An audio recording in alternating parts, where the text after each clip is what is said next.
दिन नबी अकरम सल्लल्लाहु अलैहि वसल्लम ने ख़यानत के बारे में बड़े सख्त आका अलैहिस्सलाम ने अल्फाज फरमाए।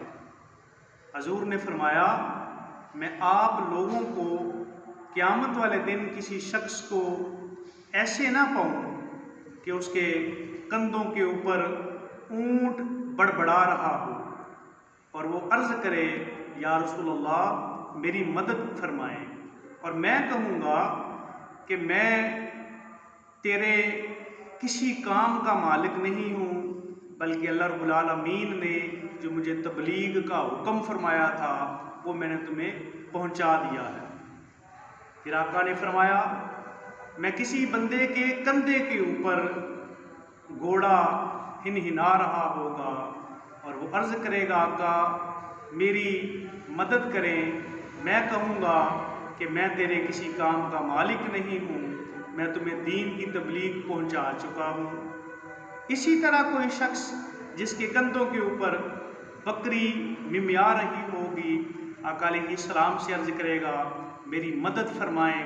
लजपाल करीम आका अलैहिस्सलाम फरमाएंगे, मैं तेरी मदद नहीं करता क्योंकि मैंने तुम्हें दीन की जो तबलीग थी वो फरीज़ा मैंने पहुँचा दिया है। इसी तरह किसी शख्स के कंधे पे आदमी चीख रहा होगा, वो ये कहेगा, आका मेरी मदद करें। हजूर फरमाएंगे, मैं तेरे किसी काम का मालिक नहीं हूँ, बल्कि मैं दीन की तबलीग तुम्हें पहुँचा चुका हूँ। इसी तरह किसी के कंधे के ऊपर कपड़ों की गठरी होगी, वो अर्ज़ करेगा मेरी मदद करें। आका अलैहिस्सलाम फरमाएंगे कि मैं तेरे किसी काम में तेरी मदद नहीं करूँगा, बल्कि मैं दीन की तबलीग कर चुका हूँ और मैंने वो तुम्हें पहुँचा दिया है। इसी तरह किसी शख्स के गर्दन में सोने और चांदी का वज़न होगा, वो कहेगा मेरी मदद करे। आका अलैहिस्सलाम फरमाएंगे, मैं तेरी कोई मदद नहीं करने वाला, मैं तुम्हें दीन की तबलीग पहुँचा चुका हूँ। गोया कि जिस चीज़ में आपने ख़यानत की होगी वो चीज़ बोझ बन के कल क़यामत वाले दिन आपके कंधों के ऊपर सवार होगी और फिर उस चीज़ की वजह से वही चीज़ आपको अज़ाब में मुब्तला कर देगी। इसलिए रसूलुल्लाह सल्लल्लाहु अलैहि वसल्लम ने फरमाया, किसी किस्म की कोई ख़यानत ना करें।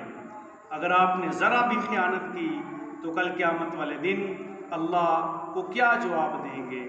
और अल्लाह ताला हमें हर किसी किस्म की ख़यानत से महफूज रखे और खालिक़ हकीकी हमारी मदद फरमाए और हमें अपने फ़ज़ल से जो अता करता है उस पर अल्लाह रब्बुल आलमीन हमें कायम रखे, हर किसी किस्म के लालच और हिरस से हमें बचाए। वाखिर दावाहुम अनिल हम्दुलिल्लाहि रब्बिल आलमीन।